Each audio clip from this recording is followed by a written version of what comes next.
बिटिया कह रही है कि बीएड करेंगे, सरकार लगभग 1.5 लाख फीस लेता है, कैसे करा पाइएगा? ओ है ना, हम लड़का लोग है, हम है, मेहनत करेंगे, करके प्रयास करेंगे उसको कराने का। और क्या बिहार में जब भी महिलाओं के बारे में जब ये निकालते हैं ना, महिलाओं की स्थिति के बारे में या लड़कियों के शिक्षा के बारे में, उनके लाइफस्टाइल के बारे में, तो हमेशा ये बताया जाता है कि बिहार में महिलाओं की जो स्वतंत्रता है या उनका अधिकार है वो हमेशा न्यूनतम स्थिति में होता है। भारत में जितने स्टेट है उसमें सबसे न्यूनतम बिहार माना जाता है, लेकिन हम रोकेंगे।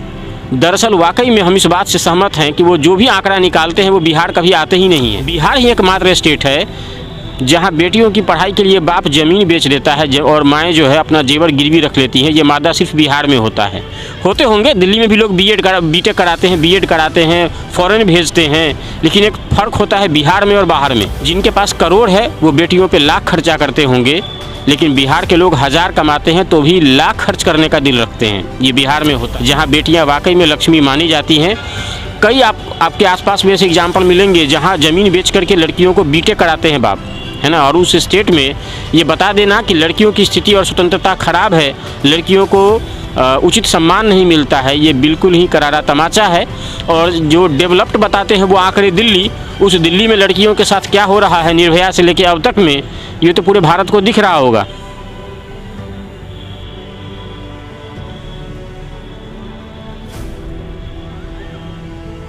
ये गांधी मैदान का इलाका है और यहाँ पे विजुअल में आपको दिखा देंगे। भाई साहब सो रहे थे और बिटिया यहाँ पढ़ाई कर रही थी। देख के थोड़ा सा लगा ऐसा कि बिहार में कुछ तो नया दिख रहा है। हालांकि ये नया नहीं है, लेकिन हाँ कुछ डिफरेंट दिख रहा है, ऐसा कह सकते हैं। तो हम आए और इनसे बात किए। किस क्लास में पढ़ती हो? बीए फर्स्ट ईयर में। बीए फर्स्ट ईयर, क्या नाम है? गुड़िया कुमारी। गुड़िया, कहाँ से आई हो गुड़िया? सिवान से। सिवान से? यस। अच्छा, और एग्ज़ाम कौन सा है? एग्ज़ाम मेरा है होम साइंस सब्सिडियरी का। अच्छा, ये नालंदा ओपन यूनिवर्सिटी से? यस।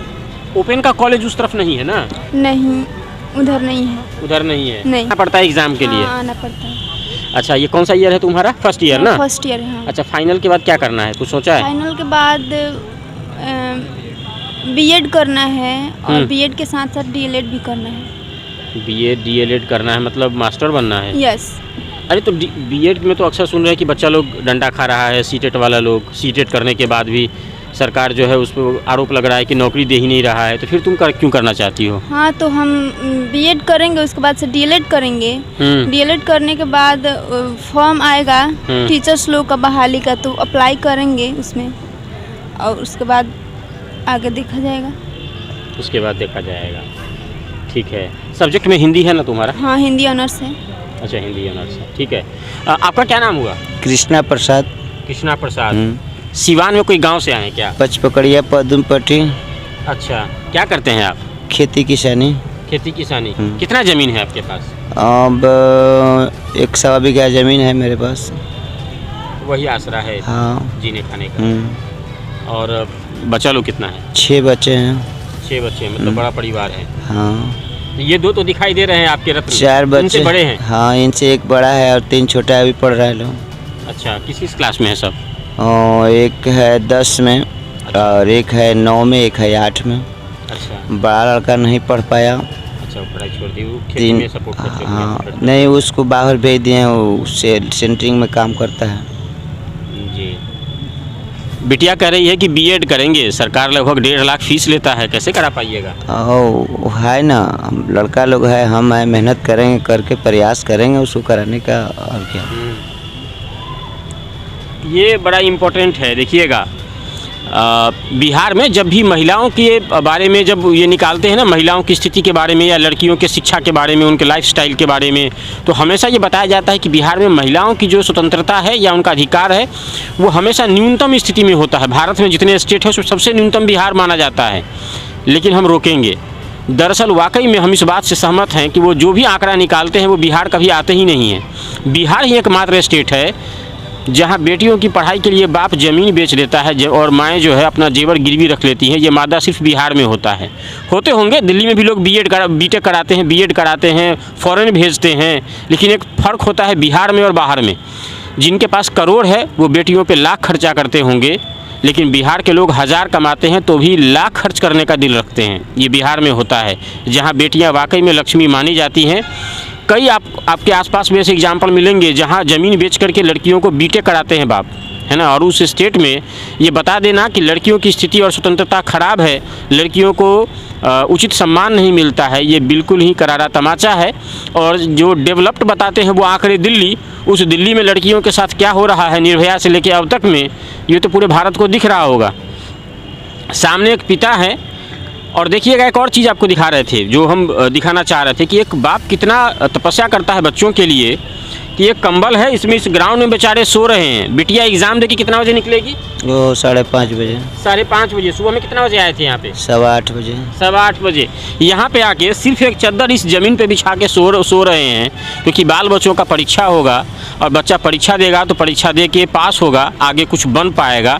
यही बिटिया जब सीटेट पास कर जाएगी ना नीतीश बाबू, और इसको टीचर का नौकरी नहीं मिलेगा, तो बिटिया जो कहेगी वो तो अलग बात है, वो तो शायद हो सकता है धरना पे भी बैठेगी, लेकिन इस बाप का और इसकी माँ का जो कलेजा फटेगा ना, और वहाँ से जो बददुआ निकलेगी सरकार के लिए, उसको शायद बचाने वाला कोई नहीं होगा। और यही कारण है कि सीटेट वाले की हाय जो है वो सरकार को लगातार लगती रही है। सीटेट वाले जब लोग आंदोलन करते हैं तो लोग कहते हैं कि सरकारी मास्टर वाला से आंदोलन काहे करता है। समझिएगा सिर्फ एक चद्दर है, सिर्फ एक चद्दर और सिर्फ एक कंबल पर बेचारे दिन भर इंतज़ार करेंगे इस बात में कि बिटिया बीए का पहला सेमेस्टर जो है, पहला एग्ज़ाम वो पास कर जाए। इसी तरीके से सिवान से आके करेंगे। और लगातार समाधान यात्रा पे नीतीश चाचा निकले हैं। ज़रा एक समाधान ये भी करा दीजिएगा कि सिवान, शायद कल गए थे नीतीश जी, कल गए थे ना 8 तारीख को, कौन सा समाधान करके आए हैं वहाँ से नीतीश जी? वहाँ कुछ समाधान नहीं हुआ, ऐसा हम लोग से कुछ दूर। तो वहाँ समाधान पैदा हुआ कि समस्या पैदा हुआ? समस्या ही समस्या है, समाधान कहाँ निकल रहा है। एक आदमी अपने बच्चों को पढ़ाने के लिए दिन भर यहाँ गिरवी और भरना लगा हुआ है इस पटना के मैदान में, इसको वहाँ ओपन का कोई कॉलेज नहीं मिल रहा है। नीतीश जी, समाधान क्या खाक निकालिएगा? समाधान तो यहाँ आपके कार्यालय से होगा, समाधान आपके टेबल और आपके कलम से होना है। उसके लिए सिवान जाने की क्या ज़रूरत है महोदय? और आपके अमली लोगों को भगाने की, पूरे प्रशासन को दौड़ाने की क्या ज़रूरत है? ये आपके केबिन से हो जाता। क्या आपको पता नहीं है कि सिवान में कॉलेज कितना है? आपको समस्या यही दिखा देते हैं। आपके ऑफिस से चंद किलोमीटर की दूरी पर, मुश्किल से 2-3 किलोमीटर आपका ऑफिस होगा। बाप यहाँ दिन भर बैठा रहेगा आज, क्योंकि बिटिया को परीक्षा दिलवाना है। तो सिवान में एक कॉलेज खुलवा दीजिए जिसमें ओपन का एग्ज़ाम होता हो, पहली बात। और दूसरा, बिटिया बीए फर्स्ट ईयर का एग्ज़ाम दे रही है, जल्दी ही कंप्लीट करके डीएलएड करेगी, बीएड करेगी और सीटेट क्वालिफाई करेगी। टीचर का वैकेंसी तैयार रखिएगा और उसको देने के लिए सैलरी तैयार रखिएगा। यही होगा समाधान। इसके लिए कभी सिवान, कभी दरभंगा, कभी मुजफ्फरपुर और कभी गोपालगंज का नाटक ना ही कीजिए तो बढ़िया है। आप मुजफ्फरपुर नाउ देख रहे थे।